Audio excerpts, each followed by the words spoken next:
The dust cloud rose like a warning on the distant horizon, but Grace Porter hardly noticed as she wiped sweat from her brow with a cotton sleeve.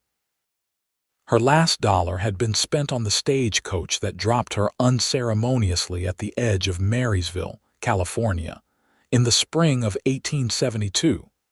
With nothing but a carpetbag of meager possessions, and the deed to a plot of land that might as well have been a mirage.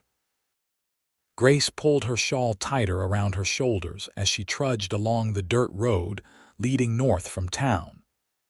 The Sierra Nevada mountains loomed in the distance, their snow-capped peaks a stark contrast to the golden hills surrounding Marysville. She was 22, alone, and desperate, a dangerous combination in a place like this. 20 acres, she whispered to herself, the paper deed crinkling in her pocket. 20 acres to start again. The land had come to her through a distant uncle who died in the gold rush some 20 years earlier. Everyone had forgotten about his claim until a letter arrived at Grace's boarding house in Boston 3 weeks ago. With her parents long dead and her position as a seamstress eliminated by the new industrial machines, the inheritance seemed like divine providence. What she hadn't expected was the dilapidated state of the property. As the small farmhouse came into view, Grace's heart sank.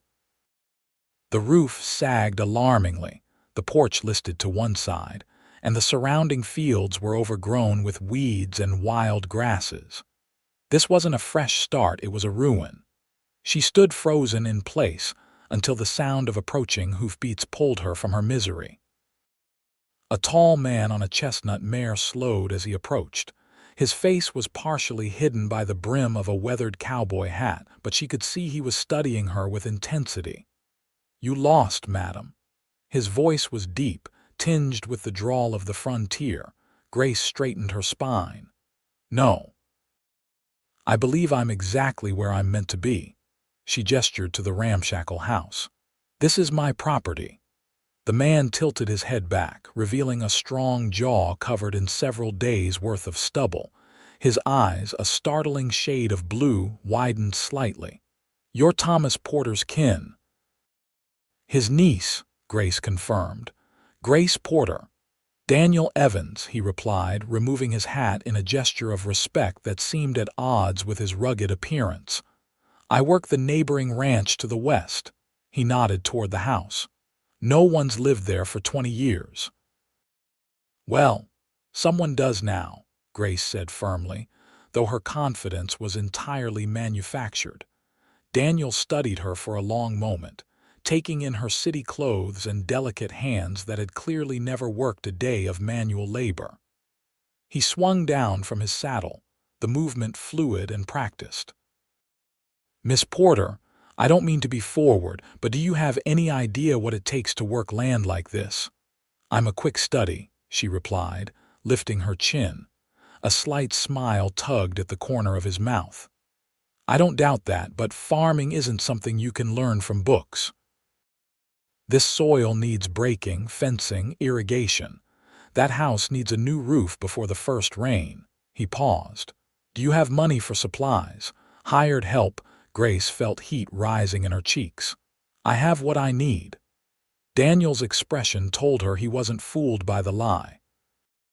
He glanced at the setting sun. "It'll be dark soon. That house isn't safe to sleep in. There are broken floorboards, probably critters nesting inside." Panic fluttered in Grace's chest. She hadn't considered where she would sleep tonight. Her meager funds would not stretch to a hotel room, even in a modest establishment in Marysville. "I have a proposition," Daniel said, replacing his hat. "The Double E, that's my ranch, needs help with the spring planting. My foreman left last month and I'm short-handed. You need money and a place to stay while you figure out what to do with this land." He gestured to her property. "Work for me through the summer and I'll pay you a fair wage. You can stay in the guest room at the main house." Grace stared at him suspiciously. "Why would you offer that to a stranger?" "Because I was a stranger here once myself," he answered simply, and I know what it's like to have nowhere to go." He extended his hand. "Do we have a deal?" Grace hesitated. Every warning her mother had ever given her about strange men flashed through her mind. But the alternative was sleeping in a crumbling house or on the hard ground outside. She squared her shoulders and took his hand. "I accept your offer, Mr. Evans, on one condition." His eyebrow arched in question. "You teach me everything you know about farming. I didn't come all this way to fail." A slow smile spread across Daniel's face. "Deal." He released her hand and gestured toward his horse. "We can come back for your things tomorrow.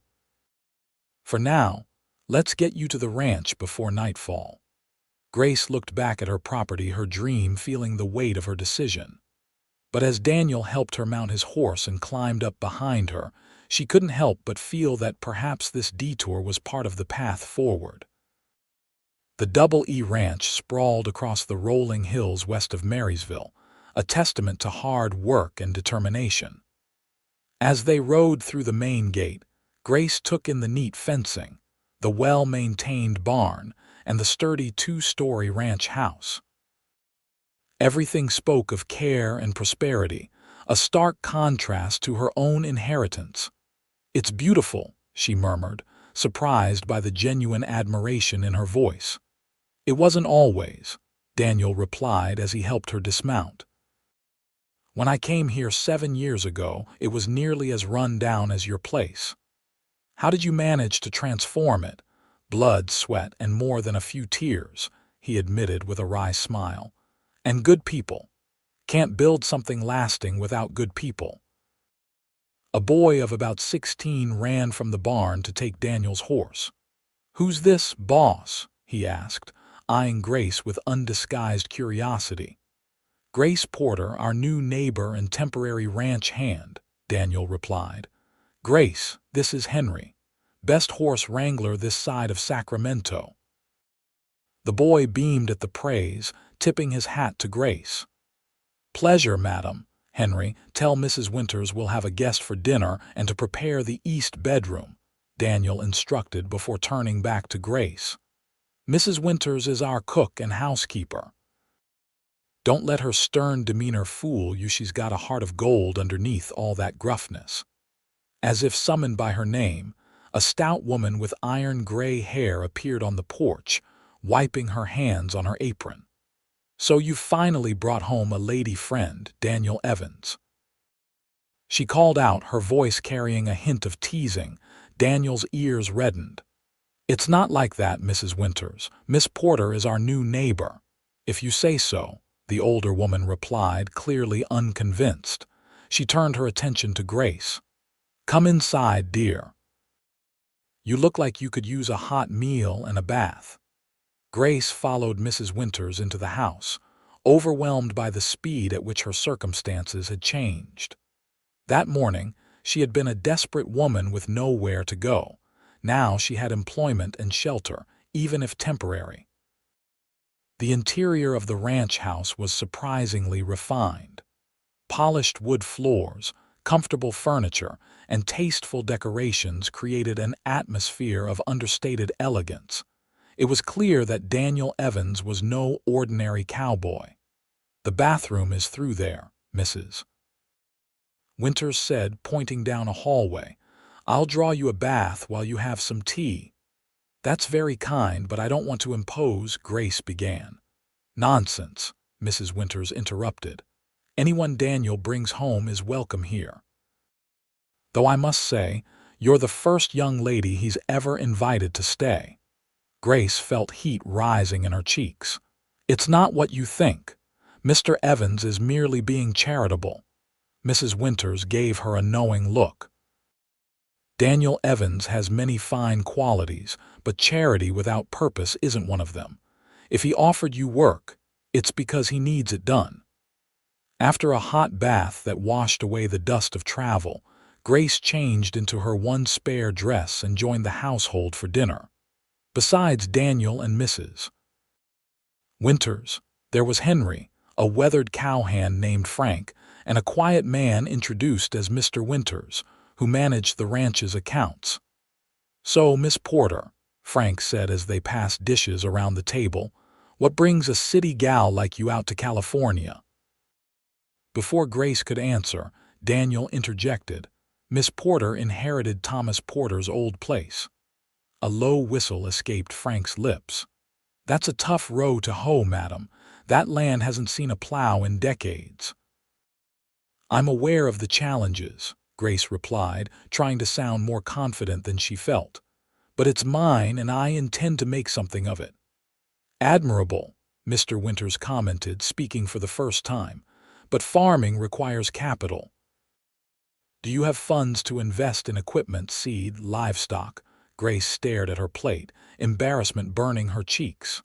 "Not at present, but I plan to earn what I need." "And that's why she'll be working here through the summer," Daniel stated firmly, his tone brooking no argument. "By harvest, she'll have enough to get started on her place." The others exchanged glances but said nothing more on the subject. The conversation drifted to ranch business, and Grace was grateful for the respite from scrutiny. After dinner, Daniel invited her to join him on the porch. The evening air had cooled, and stars were beginning to pepper the darkening sky. Grace wrapped her shawl around her shoulders as she settled into a rocking chair. "I apologize if you felt uncomfortable at dinner," Daniel said, leaning against the porch railing. "They mean well." "There's no need to apologize," Grace assured him. "They're right to question my ability to succeed." Daniel studied her for a long moment. "Why is this land so important to you? There are easier ways for a woman to make a living." Grace's fingers twisted in her lap. "My father was a dreamer. He believed that America was the land of opportunity, that anyone could rise with enough determination. He and my mother came from nothing, worked themselves to the bone, but never managed to own anything substantial." She paused, swallowing the lump in her throat. "They died in a tenement fire 5 years ago, still renting the same 2 rooms they'd lived in for 20 years. "I'm sorry," Daniel said quietly. "This land, dilapidated as it is the first thing I've ever owned," Grace continued. "It's my chance to prove that my father's belief in the American dream wasn't foolish." Daniel nodded, understanding lighting his eyes. "Then we'd better make sure you succeed." He straightened up. "We start work at dawn. I suggest you get some rest." Grace rose from the chair, suddenly aware of how exhausted she was. "Thank you, Mr. Evans, for everything." "Daniel," he corrected with a gentle smile. "If we're going to be working side by side, you might as well use my given name." "Good night then, Daniel," she replied, testing the familiar address. "Good night, Grace," he answered, and something in the way he said her name made her heart beat a little faster as she retreated inside. The next morning, Grace awoke before dawn to the sounds of the ranch coming to life. She dressed quickly in her traveling outfit, which was ill-suited for ranch work but would have to do until she could purchase more practical clothing. In the kitchen, Mrs. Winters was already cooking, the smell of coffee and frying bacon filling the air. "Good morning, dear," she greeted. "Sleep well. Better than I have in weeks," Grace admitted, accepting a mug of strong coffee.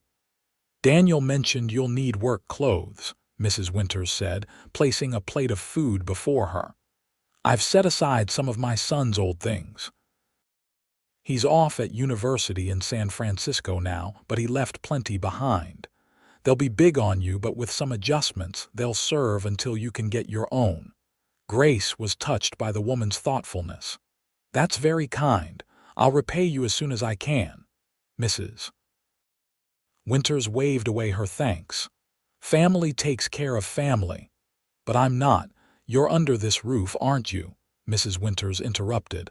"That makes you family for now." After breakfast, Grace changed into the borrowed clothes, a pair of sturdy canvas trousers, a cotton shirt, and a worn but serviceable jacket. Mrs. Winters helped her pin and roll things to fit better. And though Grace felt strange in men's clothing, She had to admit they were far more practical than her city dresses. Daniel's eyes widened slightly when she joined him in the yard, but he made no comment about her attire. "Ready to learn how a ranch operates?" he asked instead. "More than ready," she assured him. The day was a whirlwind of activity. Daniel took her through the basic routines: feeding livestock, checking fences, inspecting irrigation ditches. He was patient but firm, correcting her mistakes without condescension and praising her quick learning. By midday, Grace's muscles were screaming in protest, her soft hands already developing blisters. But she refused to complain, determined to prove her worth. "You're doing well," Daniel commented as they paused for a water break. "Most city folks would have given up by now." "I'm not most city folks," Grace replied, wincing as she flexed her sore fingers. Daniel noticed and took her hands in his, examining the blisters with a frown. "We should have gotten you gloves. These will toughen up eventually, but there's no need to suffer needlessly." His touch was gentle, and Grace found herself staring at their joined hands, his large and calloused, hers small and pale. When she raised her eyes to his face, she found him watching her with an expression she couldn't quite decipher. He released her hands abruptly. "Wait here," he said, striding toward the barn. When he returned, he carried a pair of leather work gloves. "These were my spares. They'll be too big, but they'll protect your hands better than nothing." "Thank you," Grace said, slipping them on. The leather was soft and molded to Daniel's hands, still warm from his body heat. The afternoon was spent in the fields where planting was underway. Grace learned to guide a plow, to measure seed, to recognize the signs of good soil. By sunset, she was exhausted but exhilarated. This was honest work, the kind that produced tangible results. As they walked back to the house, Daniel said, "Tomorrow, I'll take you to your property. We should assess what needs immediate attention." "Do you think it can be salvaged?" Grace asked, unable to keep the anxiety from her voice. Daniel considered this. "The land itself is good, better than you might think. Thomas was a smart man. He chose well when he staked his claim. The house needs work, but it has solid bones. With enough effort and some investment, yes, it could be a fine little farm." Hope bloomed in Grace's chest. "I'll make it work, somehow." Daniel smiled down at her, his expression softening. "I believe you will." The next morning, they rode out to Grace's property after completing the essential ranch chores. In the clear light of day, she could see both the challenges and possibilities more clearly. The 20 acres were predominantly flat, with a gentle slope toward a small creek that ran along the western boundary. The soil, as Daniel demonstrated by digging his hands into it, was rich and dark. "You've got good water access," he noted as they walked the perimeter. "That creek hasn't run dry in all the years I've been here, even during drought seasons." The house, upon closer inspection, was in better shape than Grace had initially feared. The roof needed replacing, several windows were broken, and the porch was indeed sagging, but the foundation was sound and the frame uncompromised. "We could make it livable with a couple weeks' work," Daniel assessed, kicking at her rotted floorboard. "Not fancy, but safe and dry." Grace questioned, raising an eyebrow. Daniel's cheeks colored slightly. "I mean, you could, or you could hire someone, but I'd be happy to help when ranch work allows." "Why?" Grace asked, genuinely puzzled by his generosity. Daniel was quiet for a moment, gazing out over the land. "When I came here, I was barely older than you are now, had nothing but the clothes on my back and a dream of something better." He turned to face her. "Someone helped me when I needed it most. I'm just passing on the favor." There was more to the story. Grace could sense it, but she didn't press. Everyone had parts of their past they preferred to keep private. She certainly did. "I'd be grateful for any help you can provide," she said instead. And I'll work twice as hard at the ranch to make up for it. Daniel shook his head. That's not necessary. You already work harder than most men I've hired. He hesitated, then added, You remind me of someone who never gave up, no matter how difficult things became. Before Grace could ask who he meant, Daniel changed the subject, pointing out areas where she could plant different crops and discussing the merits of various improvements. By the time they returned to the ranch, they had outlined a plan to make the Porter property habitable and productive. As April gave way to May, Grace settled into life at the Double E. The work was hard but satisfying, and she found herself growing stronger each day. Her hands calloused, her skin tanned, and muscles she never knew she had began to develop. Daniel was true to his word about teaching her. He was a patient instructor, never condescending, always ready to explain the why behind each task. Under his guidance, Grace learned to ride, to rope, to judge weather patterns, to identify which plants were beneficial and which were weeds to be pulled. On Sundays, when ranch work slowed to essential tasks only, Daniel would take her to her property. Together they made steady progress. The roof was replaced, windows fixed, the porch rebuilt. Grace insisted on doing her share of the work, learning to hammer nails, saw lumber, and mix mortar under Daniel's watchful eye. Other ranch hands occasionally joined them, lending their skills for an afternoon. Grace was touched by their willingness to help a newcomer, especially when she learned that Daniel paid them extra from his own pocket for their Sunday labor. You don't have to do that, she told him one evening as they sat on her newly repaired porch, watching the sunset paint the sky in brilliant oranges and pinks. I'll repay them when I can. They're not doing it for the money, Daniel replied. They're doing it because they respect hard work and determination, and because they like you. Grace smiled, leaning back against a porch post. I like them too. I never expected to find such kindness out here. The frontier strips away pretense, Daniel said. Out here, a person's character is what matters, not their background or social standing. Is that why you came west? Grace asked, seizing the opportunity to learn more about the enigmatic rancher. Daniel was quiet for so long that Grace thought he might not answer. Finally, he said, partly. I needed a fresh start after the war. You fought in the war between the states. This was the first concrete detail he'd shared about his past. He nodded, his expression somber.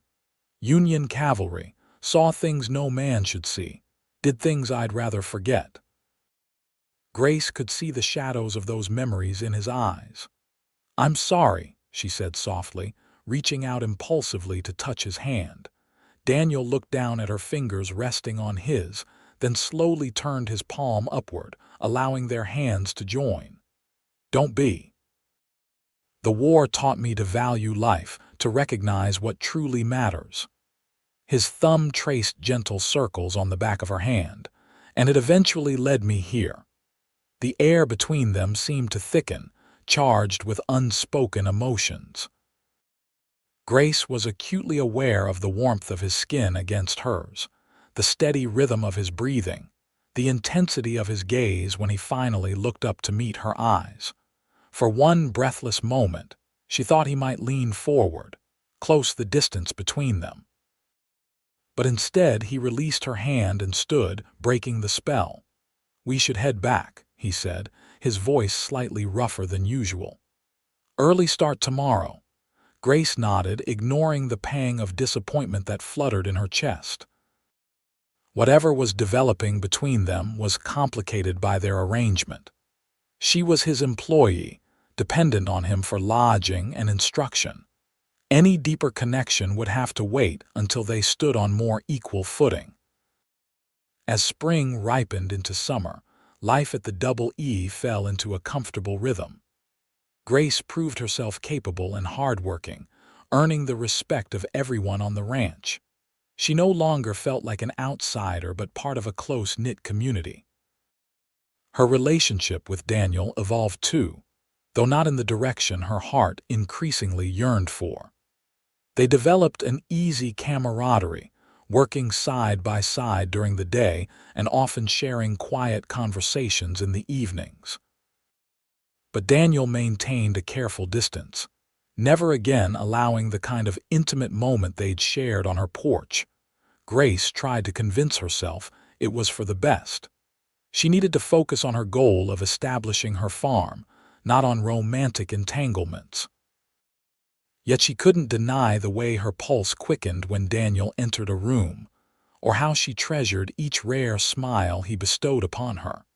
In early June, a letter arrived from Boston, forwarded by the Marysville postmaster. Grace recognized the handwriting immediately. Sophia, her closest friend from her seamstress days. She opened it eagerly, hungry for news from her old life, but her excitement quickly turned to dismay as she read.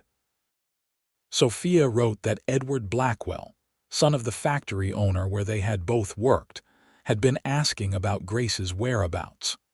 According to Sophia, Blackwell seemed desperate to find her, claiming he had an important matter to discuss.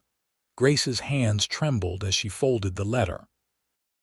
Edward Blackwell was the reason she had fled Boston, though no one, not even Sophia, knew the full story.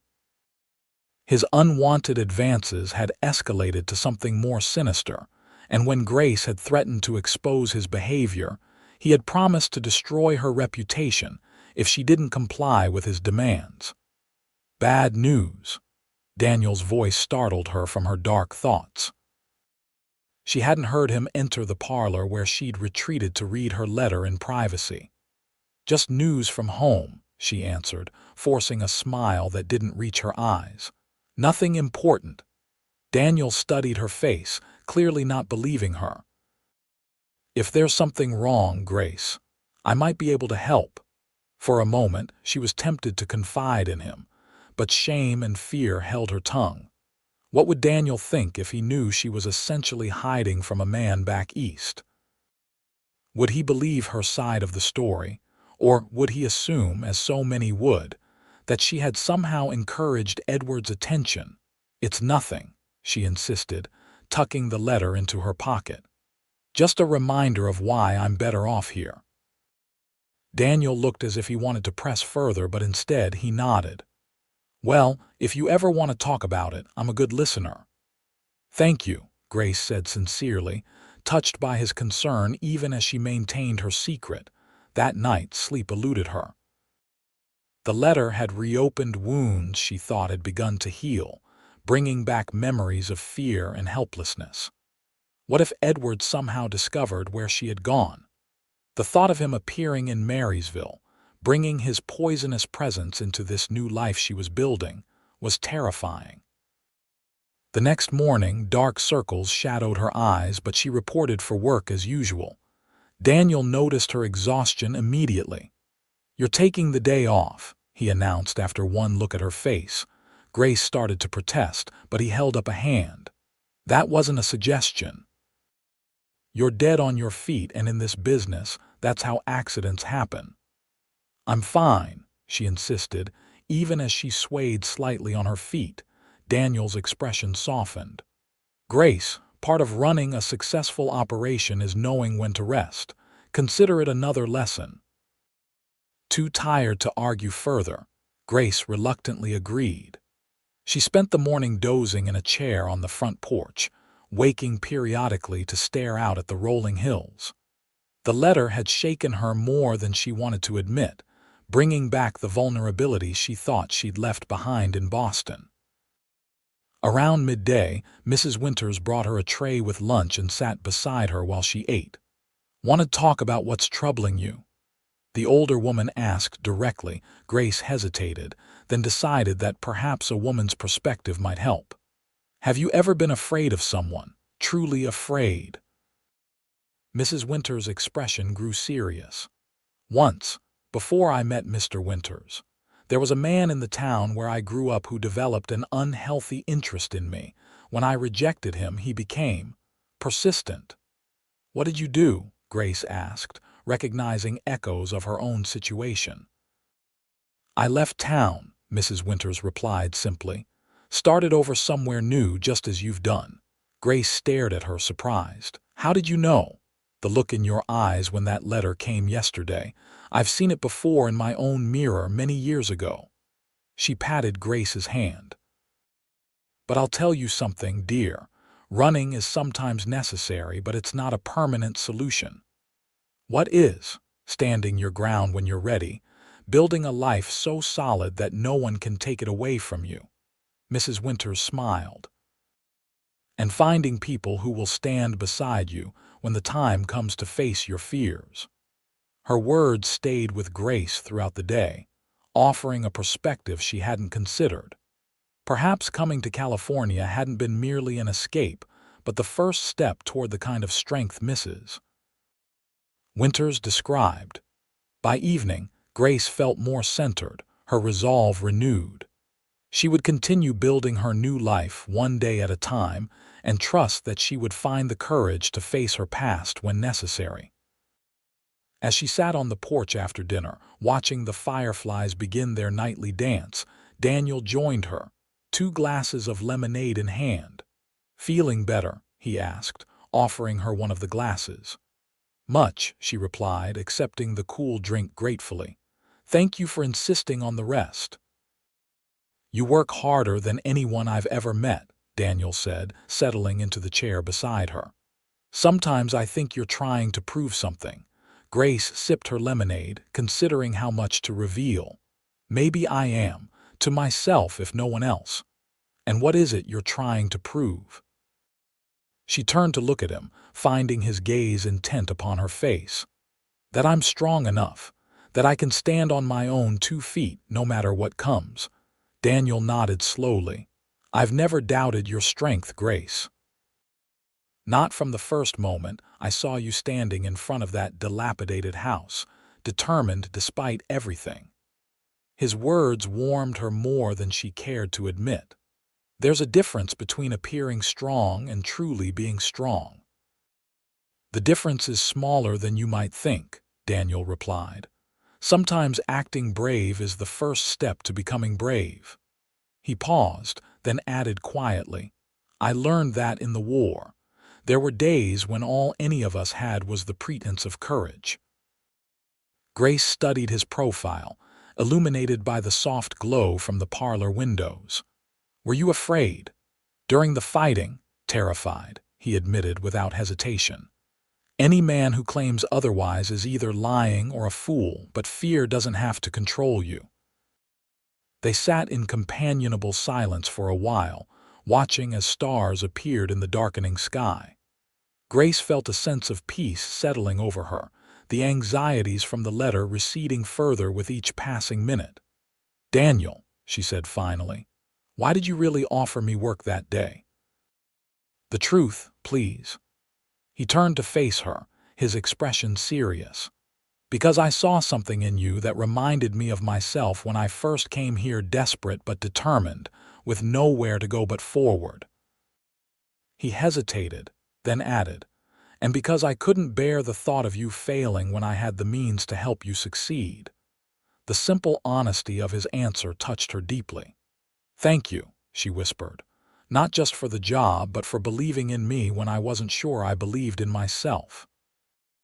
Daniel's hand found hers in the gathering darkness, his fingers intertwining with hers. This time, he didn't pull away. "You're the easiest person in the world to believe in, Grace Porter." The weeks that followed were some of the happiest of Grace's life. Work on her property progressed steadily, and by early July the house was habitable, though still Spartan. The fields had been cleared and partly plowed, ready for fall planting. Daniel had helped her select and purchase basic farming equipment, allowing her to pay in installments from her wages. More significant was the shift in her relationship with Daniel. Though neither had spoken openly of their feelings, there was a new tenderness between them, expressed in lingering glances, casual touches, and private conversations that stretched late into the evening. The entire ranch seemed to notice the change. Mrs. Winters wore a perpetual knowing smile, while the ranch hands exchanged good-natured wagers about when their boss would finally gather the courage to court Miss Porter properly. July brought scorching temperatures to the Sacramento Valley. Work continued despite the heat, though Daniel insisted everyone take frequent breaks and drink plenty of water. Grace found herself adapting to the climate better than expected, her body growing accustomed to the physical demands of ranch life. One particularly sweltering afternoon, Daniel suggested they ride to the creek that ran through the northern section of his property. "Best swimming hole in the county," he promised as they saddled their horses. "Cool, clear water fed by mountain springs." The idea of relief from the oppressive heat was too tempting to resist. Grace had become a competent rider under Daniel's tutelage, and she enjoyed the freedom of galloping across open land, the wind in her hair providing momentary respite from the sun's intensity. The swimming hole proved to be everything Daniel had described: a deep, crystal-clear pool where the creek widened, shaded by ancient oak trees. The temperature dropped noticeably beneath the leafy canopy. "It's beautiful," Grace breathed, dismounting and tying her horse to a low branch. "Local secret," Daniel replied with a smile. "Though I suspect the Miwok knew about it long before any white settlers arrived." Grace walked to the edge of the pool, removing her boots and rolling up her trouser legs to dangle her feet in the water. The sensation was heavenly after hours in the heat. "You can swim if you like," Daniel offered, turning his back to give her privacy. "I'll keep watch from over there." Grace hesitated only briefly before making her decision. The heat and the allure of the cool water overcame propriety.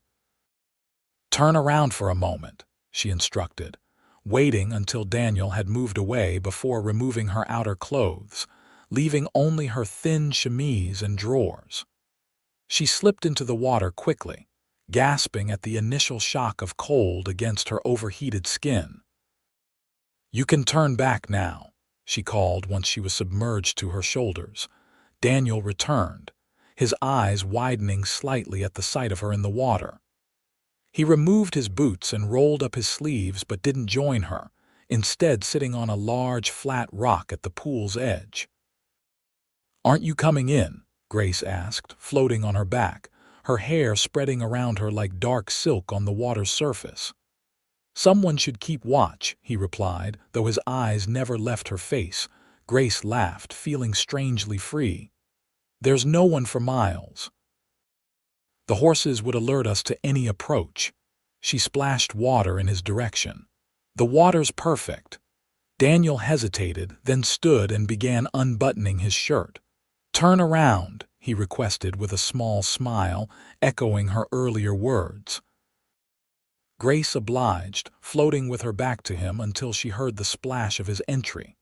When she turned, Daniel was swimming toward her with powerful strokes, his chest bare above the waterline.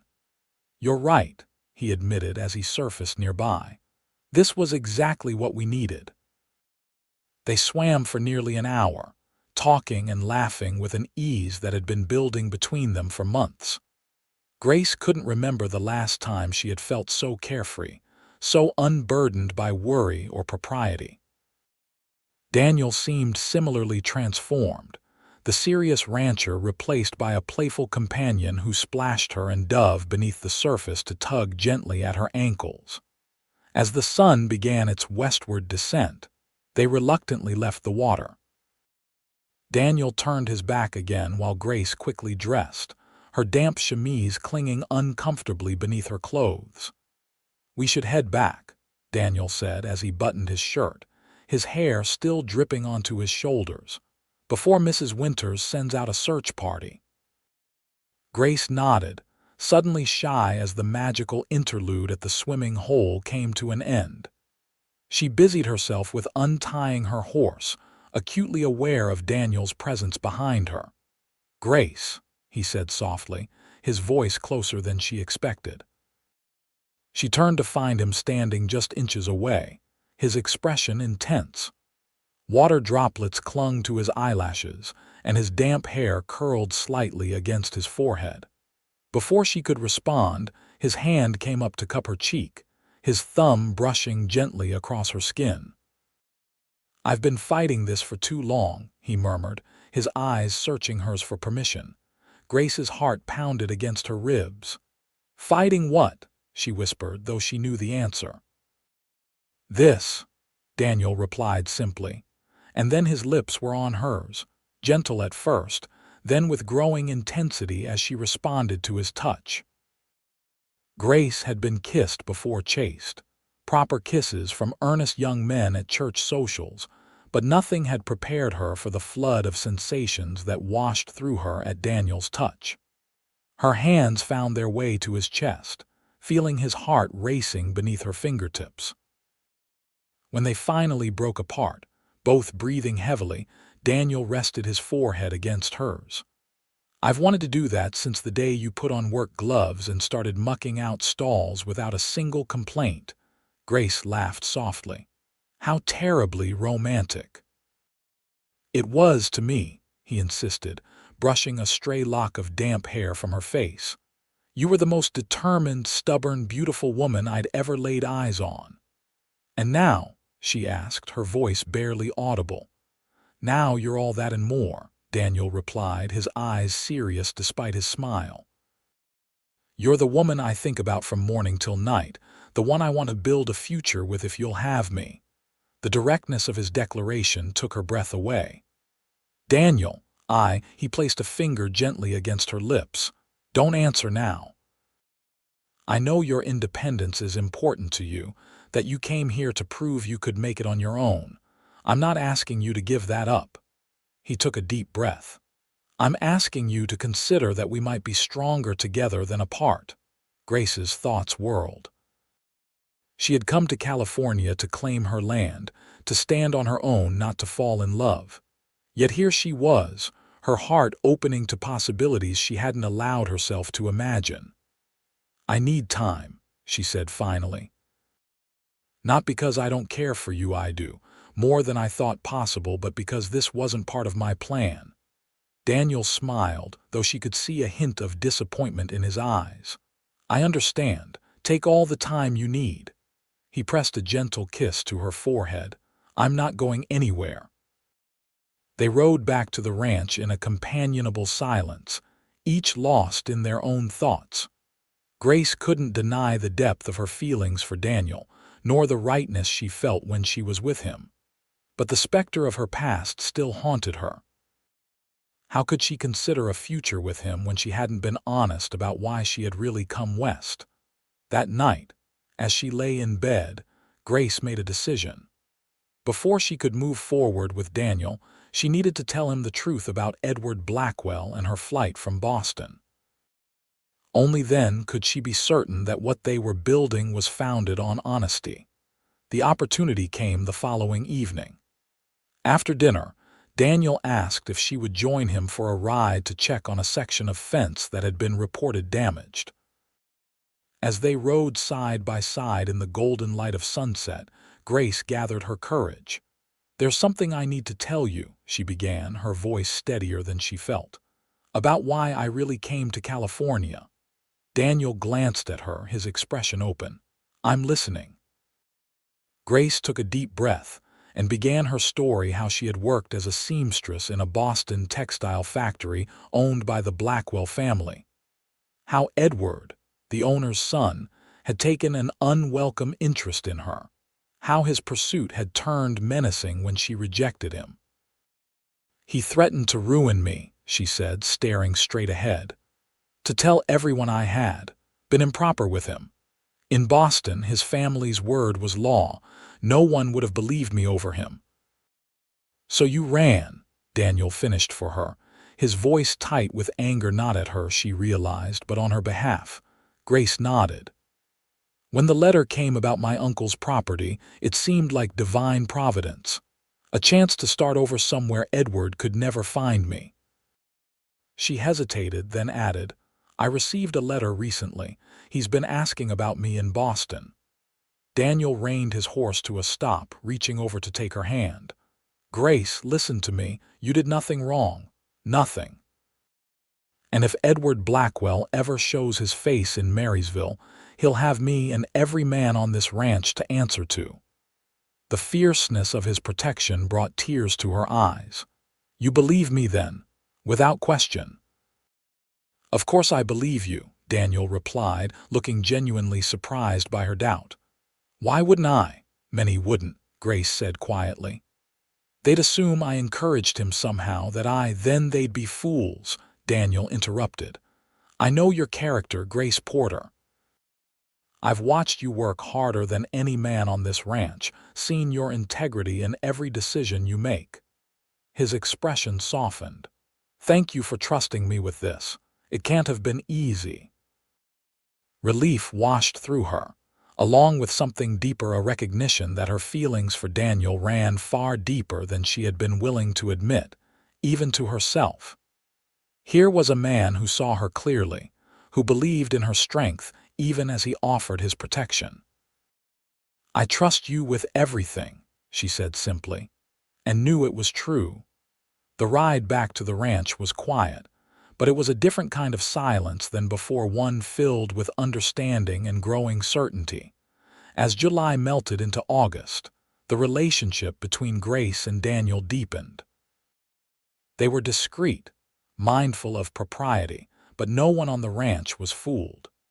Mrs. Winters took to chaperoning their evening conversations on the porch, though she often conveniently remembered pressing tasks in the kitchen that required her immediate attention. Grace continued her work at the Double E while spending her free time preparing her own property for eventual occupation. The house was now clean and weathertight, with simple furnishings acquired secondhand from Marysville. The fields were ready for fall planting, and Daniel had helped her select appropriate crops for her first season.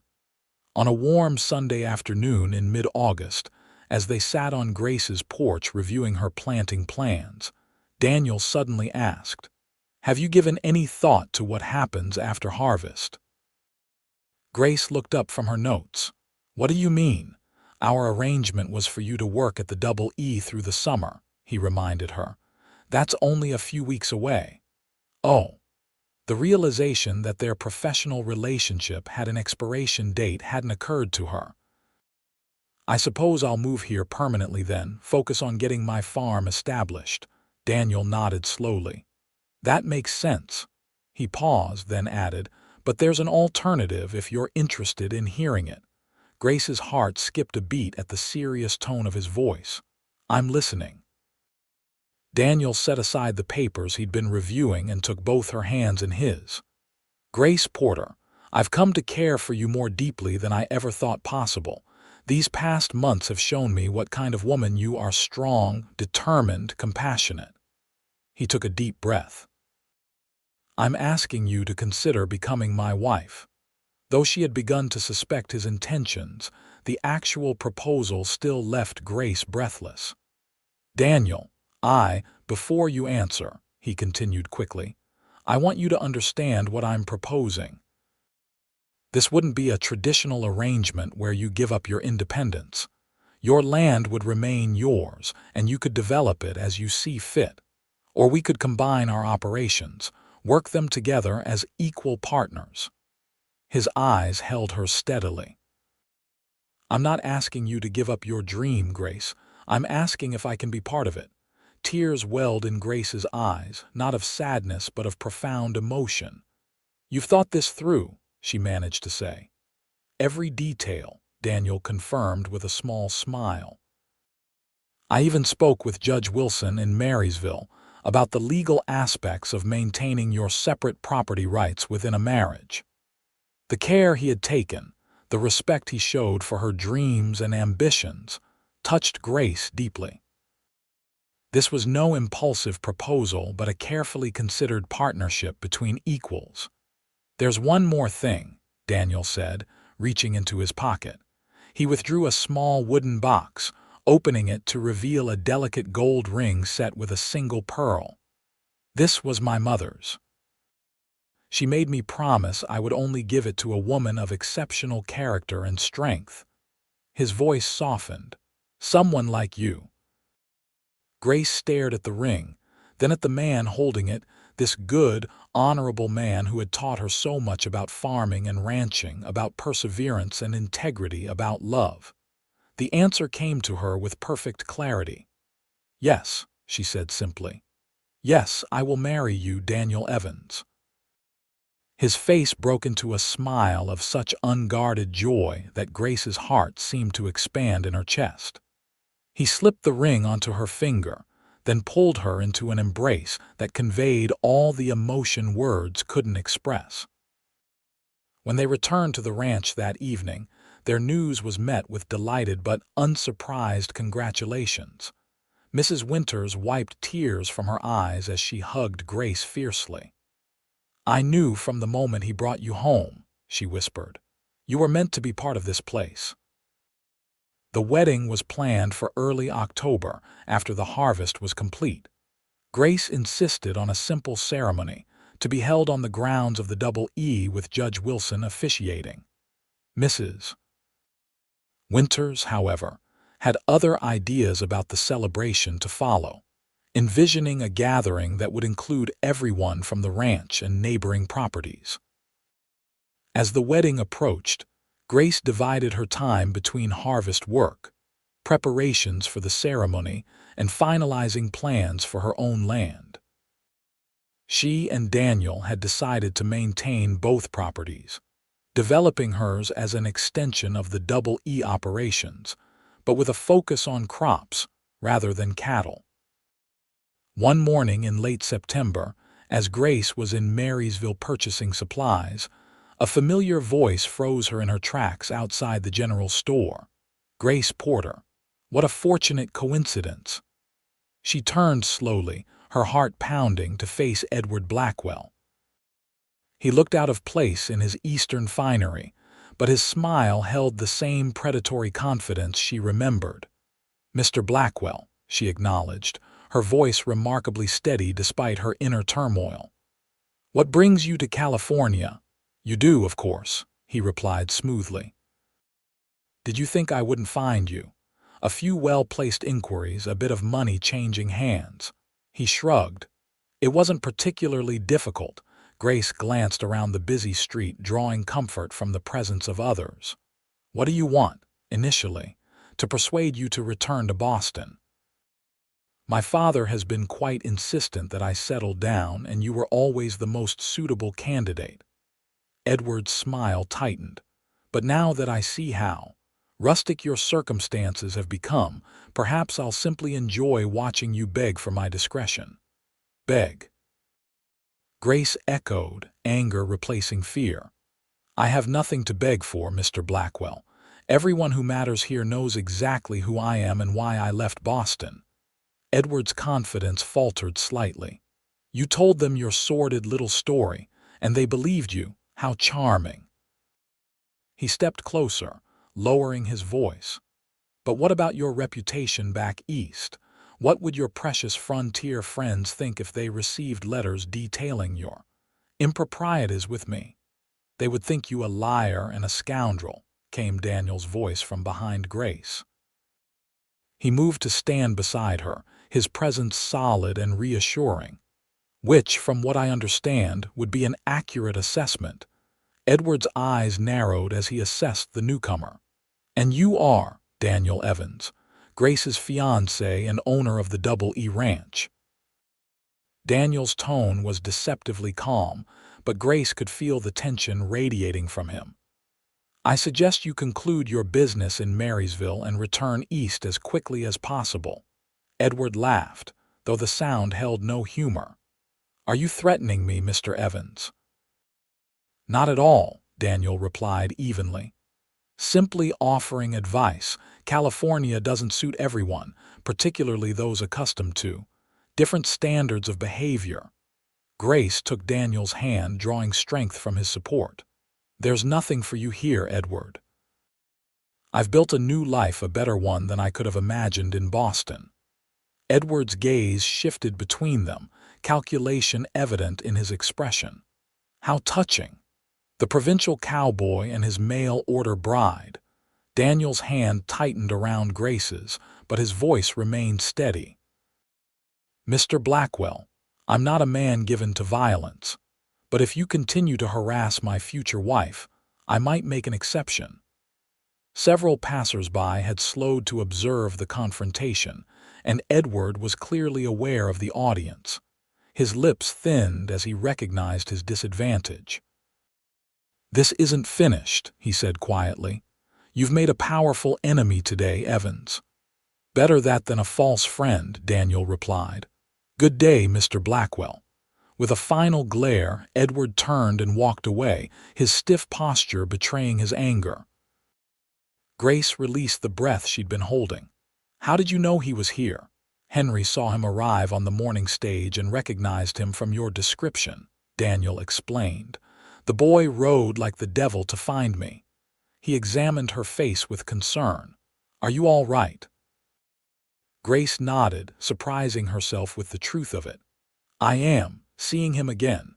He seems smaller somehow, less intimidating than I remembered."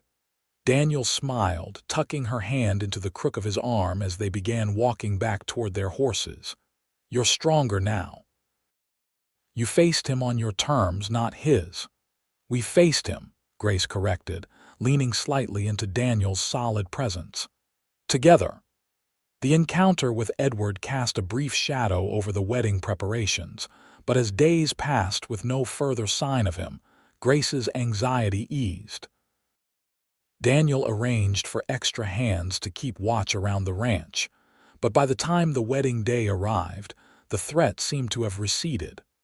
October 5, 1872, dawned clear and mild, with just enough crispness in the air to hint at the approaching autumn. Grace dressed in her room at the main house, helped by Mrs. Winters and two neighboring women who had become friends over the summer. Her wedding gown was simple but elegant ivory silk with delicate lace trim, ordered from San Francisco based on Mrs.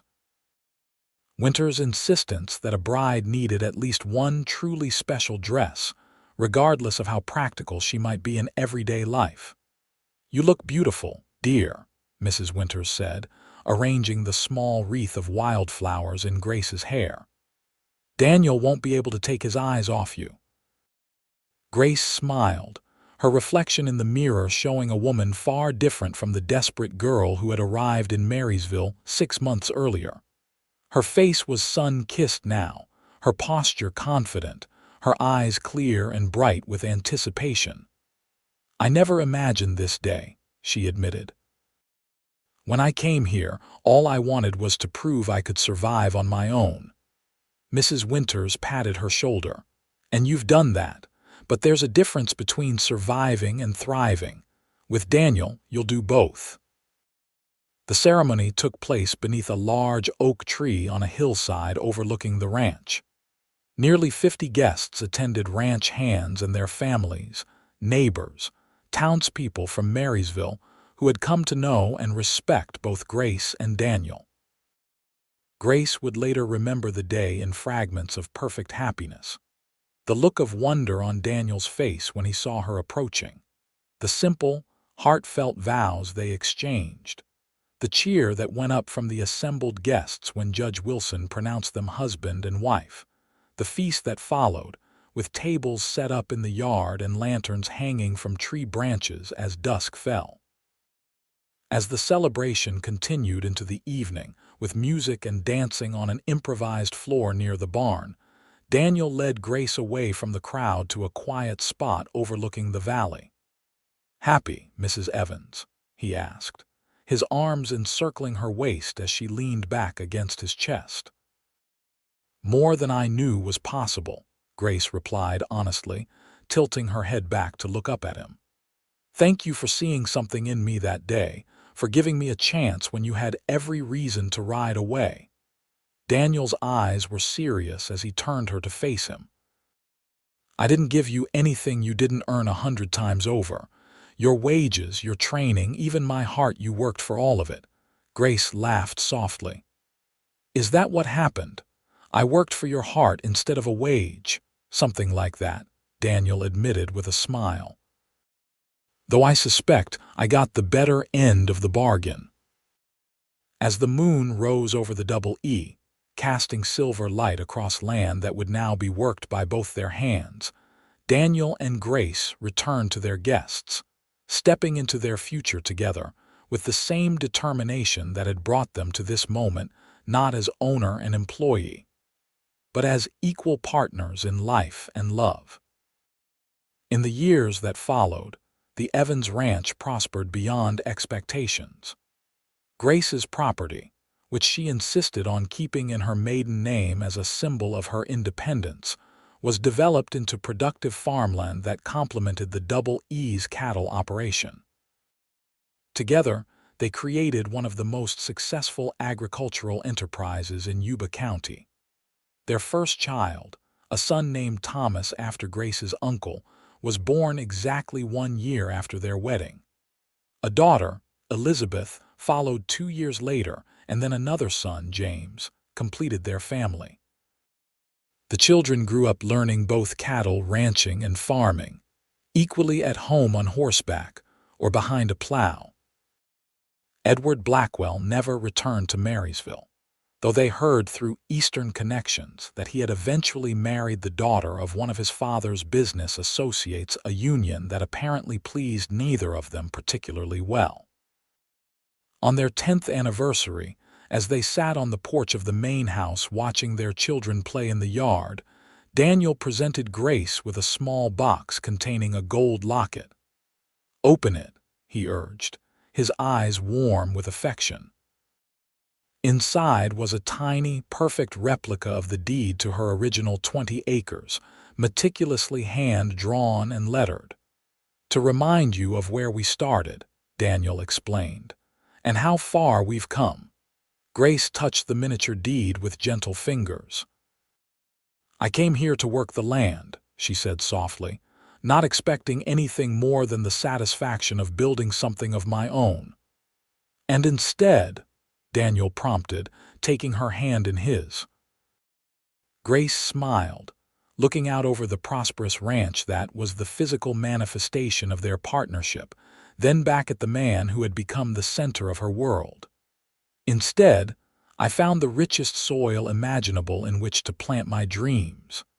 Daniel's laugh was warm as he pulled her close. "Spoken like a true farmer's wife."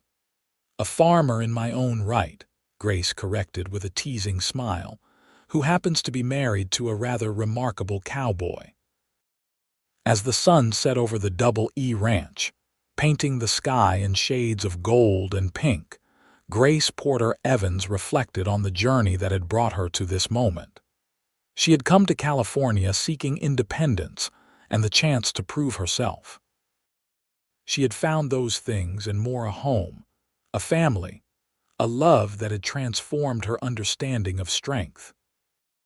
The land had indeed given her everything she needed, but it was Daniel who had shown her that true independence wasn't about standing alone, but about choosing to stand beside someone who valued her exactly as she was. Together, they had built something neither could have created alone: a legacy of love and hard work that would endure long after they were gone, as enduring as the land itself.